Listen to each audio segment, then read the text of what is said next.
देश निर्माण के लिए कोई बजट नहीं, बल्कि ये देश बेचने का बजट था। आप लोग सब लोग जानते हैं, पहले रेलवे को बेचा, एयर इंडिया को बेचा, भारत पेट्रोलियम को बेचा गया, तरह तरह की संस्थानों के संपत्तियों को बेचा गया। और ये पूरी तरीके से जितने प्रतिष्ठान हैं और जितनी संपत्तियां हैं बची हुई देश की, उसको बेचने की तैयारी और निजी क्षेत्रों में देने की तैयारी चल रही है। इस बजट में और क्या बिक रहा है?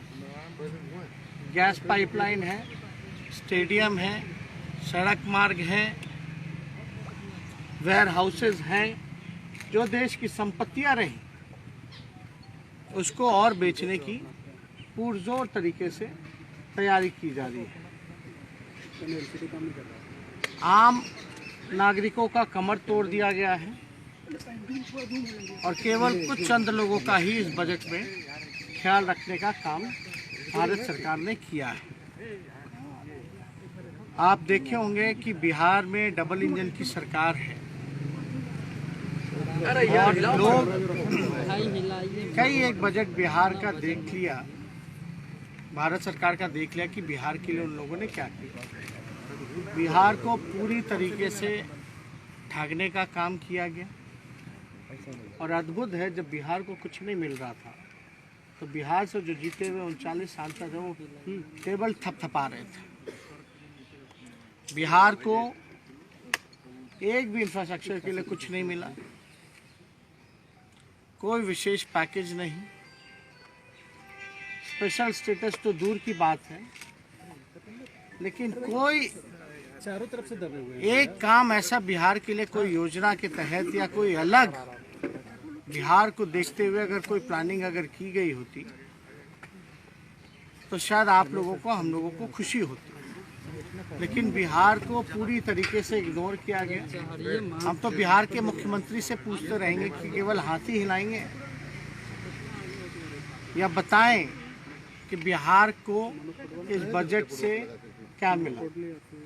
बिहार में डबल इंजन की सरकार है तो क्या दिख रहा है अलग? क्या आपको विशेष तौर पे बिहार को मदद मिली, सहयोग मिली, चाहे इंफ्रास्ट्रक्चर के क्षेत्र में हो या किसी अन्य क्षेत्रों में? पूरी तरीके से बिहार के साथ जो है सौतेला व्यवहार किया गया और केंद्र सरकार लगातार जो है ये कहती रही है कि 2022 तक जो है किसानों का आय दुगुना करेंगे, लेकिन 2020 में ही भिखारी बनाने की तैयारी केंद्र सरकार ने कृषि बिल के माध्यम से कर दिया। बिहार की क्या दयनीय स्थिति है ये आप सब लोगों को पता है। धान के खरीद को लेकर के या जिस प्रकार से अलग विशेष अतिरिक्त बोझ डीजल पे बढ़ाया गया है, टैक्स बढ़ाया गया आम लोगों पर, ये सब लोग हम लोग देख रहे हैं। मुख्यमंत्री खामोश क्यों है इस बजट के आने के बाद, ये समझ में नहीं आ रहा। खामोशी शायद इसलिए है क्योंकि उनके पास बोलने के लिए कुछ नहीं है कि बिहार को इस डबल इंजन की सरकार ने क्या दिया। ना कोई कारखाना, ना कोई उद्योग, ना रोजगार की चर्चा, ना इंफ्रास्ट्रक्चर की बातें, कोई है ना एग्रीकल्चर में कोई एक ऐसा सेक्टर नहीं जहां बिहार को कुछ मिला। आप लोग याद कीजिए वो दौर जब लालू जी रेल मंत्री हुआ करते थे, इसमें तो रेलवे गायब ही हो गया। रेलवे को इसलिए गायब किया गया क्योंकि ये लोग लालू जी की तुलना नहीं कर सकते थे। जिस प्रकार से आदरणीय लालू जी ने रेलवे को चलाने का काम किया, हर एक साल 90,000 करोड़ का मुनाफा लालू जी ने दिया था, और ऐसे में दिया था जब हर साल जो है किराया कम किया जाता था। यही बिहार को लालू जी ने 3-4 कारखाने रेलवे ने उस समय बिहार को देने का काम किया। आज कहाँ है? क्या मिल रहा है बिहार को? और वो तब था जब यहाँ बीजेपी और एनडीए की सरकार थी, बिना पक्षपात किए हुए विशेष पैकेज 1,25,000 करोड़ का भी यूपीए के समय में बिहार को लालू जी ने दिलवाने का काम किया। आज तो हम लोग सब लोग पूछ रहे हैं कि क्या मिल रहा है बिहार को। 39 सांसद जीत करके गए हैं, केवल ताली पीटने गए या बिहार के लिए आवाज उठाने गए हैं। आज दुर्भाग्य है जो लोग भी जीत करके थाली टेबल पटकाने का काम कर रहे हैं, लेकिन बुरी तरीके से देश की जनता निराश है, आम नागरिक निराश है, परेशान है और पूरी तरीके से उन पे जो है अतिरिक्त बोझ डालने की तैयारी केंद्र सरकार ने की है। कई राज्यों में सड़कें बनाने की बात कही गई है, कोलकाता जिन राज्यों में चुनाव होने हैं ये एक ढंग से घोषणा की गई है।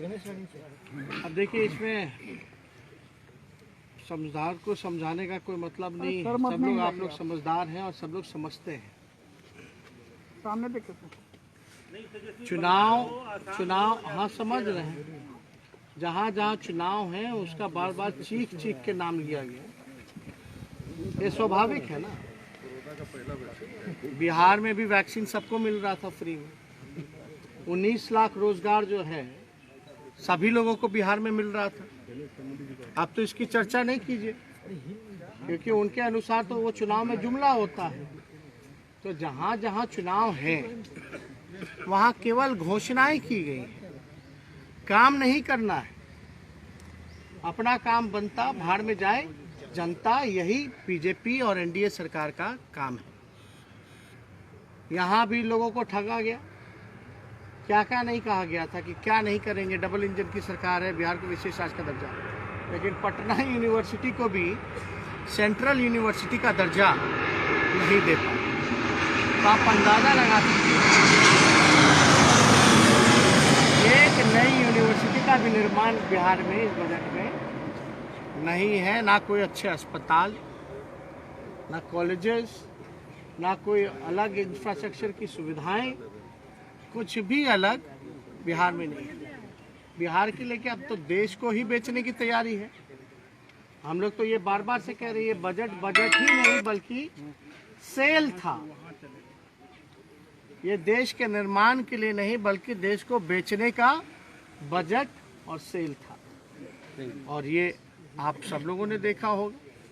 और पूरी तरीके से पहले लोगों में उत्साह होता था कि हमारे लिए क्या मिलेगा, क्या सरकार आगे 5 साल का क्या काम रहेगा, इस साल का क्या काम रहेगा, लेकिन पूरी तरीके से निराशाजनक। और हम लोग को उम्मीद थी बीजेपी से कि यही बजट लाएंगे, देश को बेचेंगे।